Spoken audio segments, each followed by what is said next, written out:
Ready to ditch those custom textures and free up some storage space. First things first, let's dive into Minecraft's settings menu. Look for and tap on the settings button, usually a gear icon, on the main menu screen.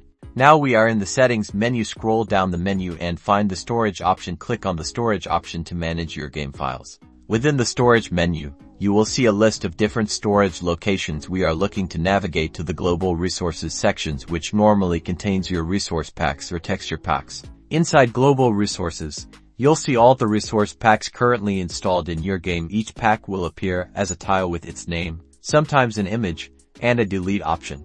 To remove a resource pack, simply locate the pack you no longer want to use and tap the delete button next to it. A confirmation window or prompt will appear, asking if you indeed want to delete the resource pack. Select delete to confirm the removal.